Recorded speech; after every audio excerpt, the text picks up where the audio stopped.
This is me saying what's up? How to keep a spark in your relationship is what we're going to talk about today. But before we do that, I need you to do me a favor. I need you to subscribe. Ooh, did you hear that?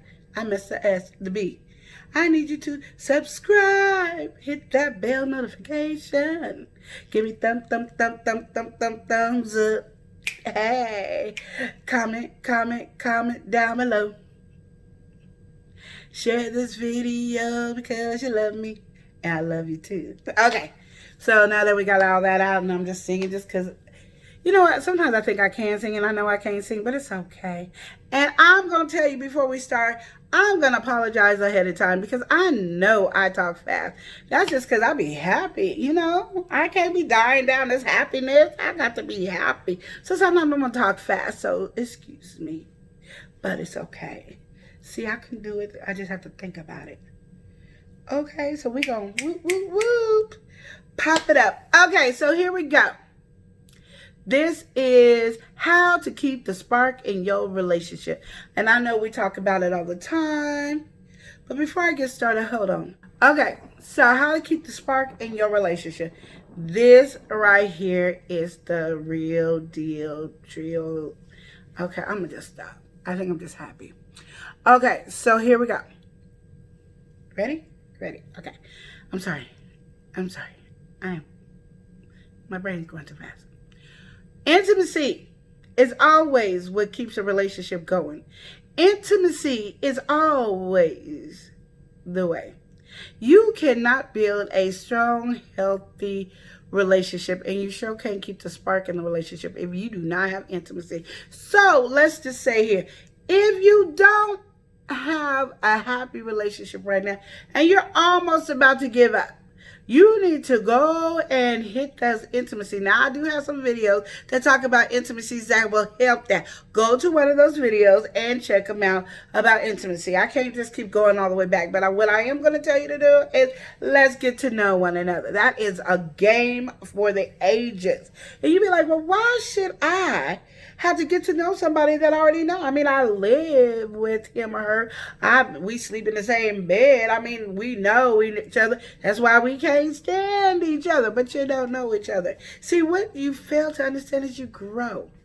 And sometimes we grow and don't grow with each other because we ain't working together. And you need to work together. And I'm not saying have a job together.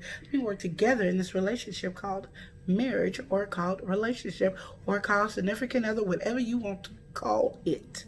Okay, so now what you're going to do is say, let's get a bowl. Now I want you to get several different, matter of fact, don't even get bowls. Get several different jars. Or you can do little colorful bowls and make your house look all cute and decorative and do whatever you need to do. You can do it all. But let's just get it and build it and do what we need to do. Okay, so this is what we're going to do. And I want you to do it because I said so. I need one jar to be things that you want to do, all the different activities you guys want to do. Don't look at each other's papers. Just, get the beautiful index cards and put them in there. Or little heart shapes, whatever you want, and just put it in there. All the things you want to do. I don't care if it's stuff you did before, but you just want to do it. All the, just whatever you want to do. That's, let me put it this way. That's under $50. Over here in this jar. It could be stuff you do at home. It could be going somewhere, to the movies, to a restaurant, to something. And I say that because sometimes people don't have a lot of money, and $50 you might can scrounge up for once a week or twice a week, every other week or something like that. Then things you want to do adventurous. That might cost a little bit more money. That might be your every 3-month plan. So this is like your every 3-month plan that you guys do something adventurous that you guys either one have never done, or just things that you have never done. That person might have done it, but you have never done, and put that in this other jar. Okay, and then you want to have get to know you jar. And the get to know you jar is how can we spice up our bedroom. Okay, so one thing, you put stuff in there, and then do pictures.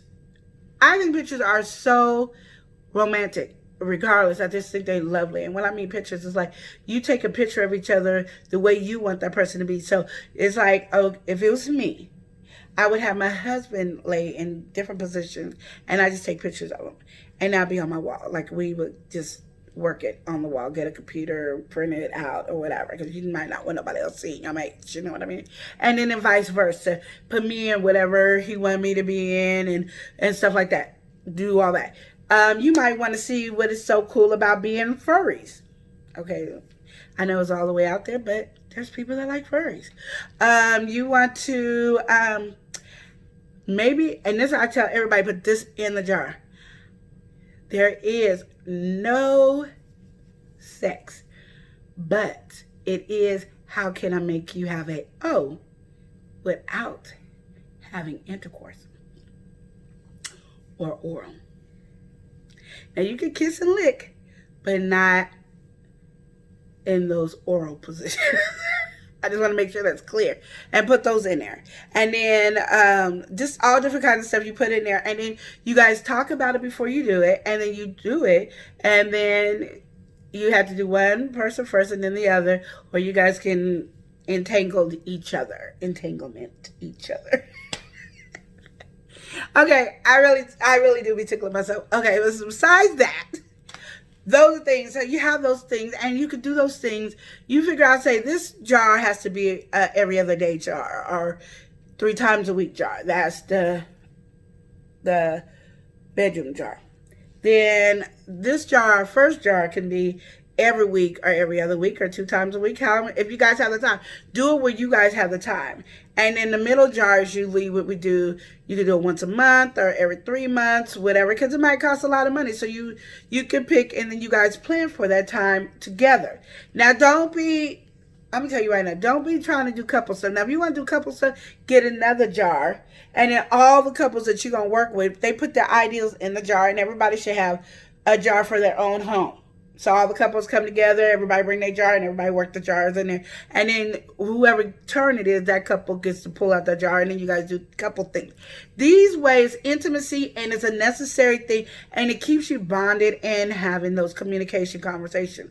Now, you can do one last jar. This is with your number 4 jar. And the number 4 jar is to talk about your day or talk about your issues, what you're having problems with, what you're mad at each other for, what you've been holding a grudge for. All those things can be in there. And when you talk about it, you cannot argue, you can't yell, you have to listen, and then you have to answer the question that was told when you were listening.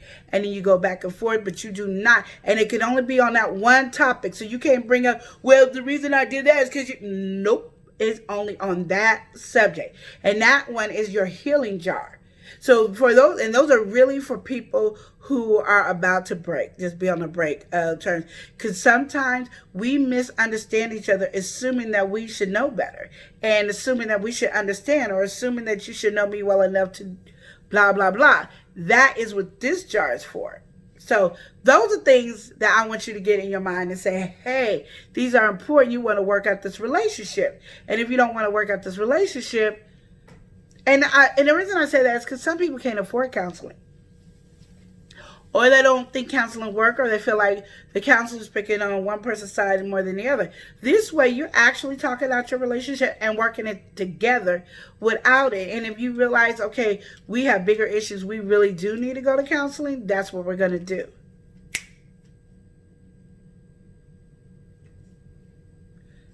So, do we understand?